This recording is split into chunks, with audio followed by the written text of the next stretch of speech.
Pessoal, coisa mais bizarra que vem acontecendo. Quem está acompanhando o Bolsonaro lá em Nova York, na ONU, tá passando vergonha junto comigo? É o único chefe do G20 que não se vacinou. Aliás, passou um papelão lá com Boris Johnson. Papelão. Ele é o premier da Inglaterra, estava todo entusiasmado, falando que ele já tinha tomado 2 doses de vacina e fez a pergunta pro Bolsonaro, o nosso mito. E o senhor Bolsonaro tomou suas doses de vacina? Deu risadinha, né? Ficou sem graça e óbvio que confessou para todo mundo saber que ele não tomou, causando ainda mais constrangimento para o nosso país durante uma pandemia, num fórum que os grandes líderes mundiais estavam se debatendo a pandemia, as suas consequências, o momento atual, o futuro, né, que ainda é desafiador para o mundo. A gente tem um presidente fanfarrão, tão fanfarrão que, como ele não tomou vacina e tem medidas lá na cidade de Nova York que as pessoas não podem simplesmente frequentar bares, restaurantes, lugares públicos, privados, se não tem a carteirinha da vacinação. E adivinha se o nosso mito tem? Não tem. Então tá comendo pizza na rua, né? Tá sendo visto assim pelas autoridades como um cara fora da casinha, né? Uma vergonha realmente mundial. E não obstante, né? Dando uma de Rubinho Nunes aqui, obstante a tanta vergonha, ele fez um discurso na ONU repleto de verdades. Não, isso é mentira, isso é fake news, repleto de mentiras. Desde o início da pandemia, apoiamos a autonomia do médico na busca do tratamento precoce. Tratamento precoce. Eu mesmo fui um desses que fez tratamento inicial. Não entendemos por que muitos países, juntamente com grande parte da mídia, se colocaram contra o tratamento inicial. Olha a vergonha. Vergonha! Eu vou falar vergonha 1 milhão de vezes, né?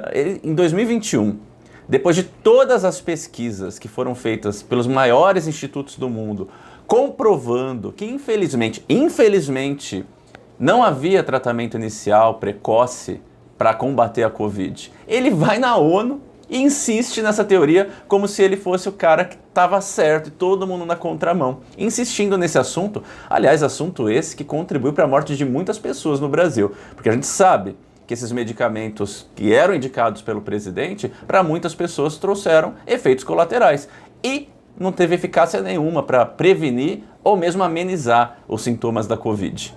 As medidas de isolamento e lockdown deixaram um legado de inflação, em especial nos gêneros alimentícios no mundo todo. Ora, é verdade, a gente está com o mundo todo inflacionado. Muito porque a grande parte dos governos do mundo resolveram imprimir dinheiro para suprir as necessidades durante a pandemia. E todo mundo sabe, inclusive Ciro Gomes, que quando a gente imprime dinheiro, a gente causa inflação. O lockdown também tem sua contribuição, obviamente, para o desaquecimento da economia. Não tem como negar isso. Mas no Brasil foi ainda pior. O nosso gênio, Paulo Guedes, além de todos esses fatores que aconteceram no mundo inteiro, aqui resolveram subir o câmbio do dólar, né, causando ainda mais problemas, principalmente para aqueles que têm uma renda menor, que hoje em dia não conseguem sequer comprar feijão, arroz, né? A carne, então, virou luxo no Brasil. O pessoal está vivendo com ovo mesmo, graças à ineficiência de Guedes e Bolsonaro no tratamento preciso perante a pandemia, que se postergou e veio de várias medidas errôneas, incentivadas pelo negacionismo do presidente. Já deixa sua curtidinha nesse vídeo, né? Compartilha aí nos grupos que você tem nas redes sociais e segue esse canal, tá? Se você gostar desse tipo de conteúdo, vou fazer ele com muita frequência, um tipo de análise para a gente debater o que está acontecendo no Brasil. No último 7 de setembro, data de nossa independência, milhões de brasileiros, de forma pacífica e patriótica, foram às ruas na maior manifestação de nossa história. Eu ou você ficamos com vergonha? De quem que é essa vergonha alheia aqui? Primeiro ponto. A maior manifestação da história, Bolsonaro, contou com 6 milhões de brasileiros na rua e ela aconteceu em 2016 pelo impeachment da Dilma Rousseff. E pelos índices mais elevados da polícia, né, nessa última manifestação do dia 7 de setembro, tinha no máximo, isso sendo muito otimista, 300 mil brasileiros concentrados em algumas capitais. Isso a soma de todas as manifestações juntas. Então está de longe de ser a maior manifestação da história do Brasil. Não foi.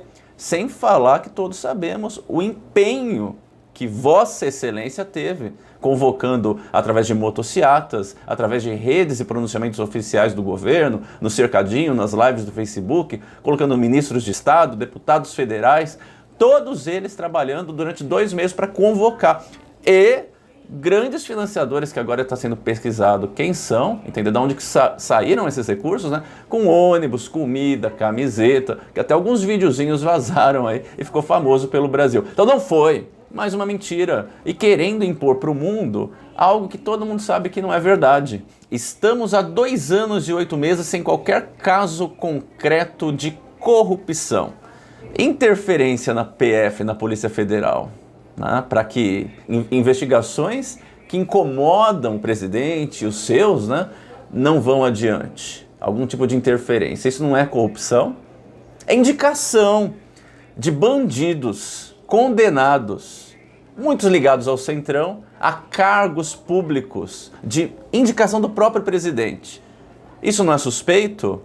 A gente tem, por exemplo, um presidente da Câmara hoje que é condenado em segunda instância. E quem fez campanha para ele? Bolsonaro. Sem falar na interferência que teve no STF justamente para conceder foro privilegiado 2017 em campanha. Esse foro tem que acabar, não tem que existir.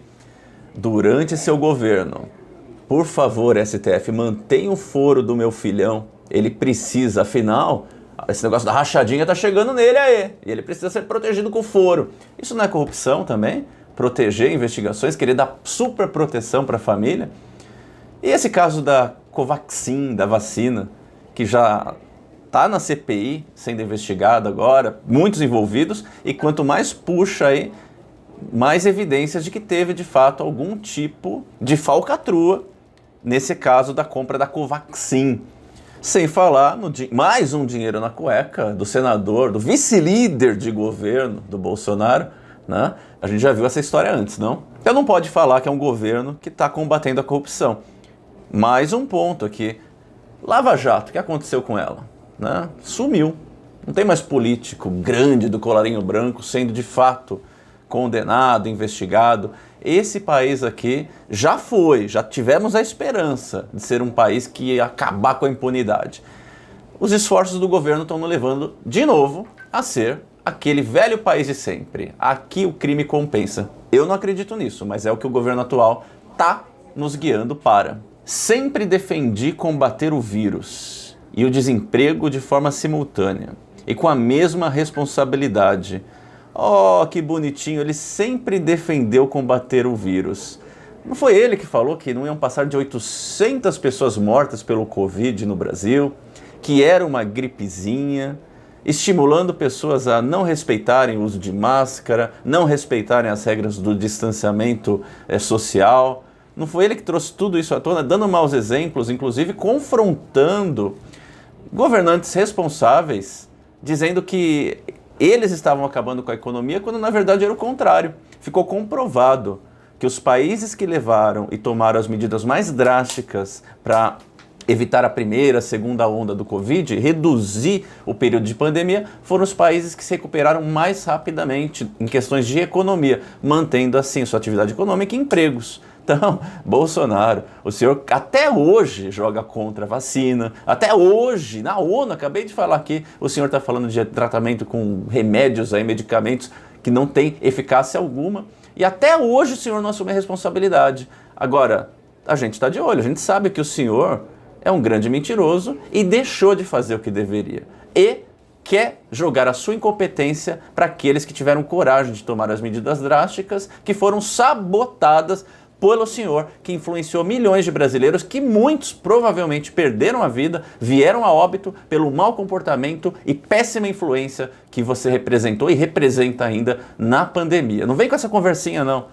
Se a economia está ruim hoje, tem muito da contribuição do seu negacionismo. E aí, você lembra de mais alguma mentira? Assistiu o discurso dele? Assista na íntegra, Pega se tem mais mentiras lá. Foi esse o discurso do nosso presidente na ONU hoje. Pelo discurso dele, estamos num país muito bom. País que realmente não tem problemas nenhum, está tudo sob controle. Inclusive, ele está com um apoio popular gigantesco, maiores manifestações a favor dele. Ele tinha as receitas de acabar com a pandemia no mundo, o mundo que não entendeu o caminho, porque apenas ele sabia a fórmula mágica dos medicamentos ineficazes. Enfim, mentiras, mentiras e mentiras. Esse não é o Brasil que eu quero. Deixe sua opinião aqui embaixo.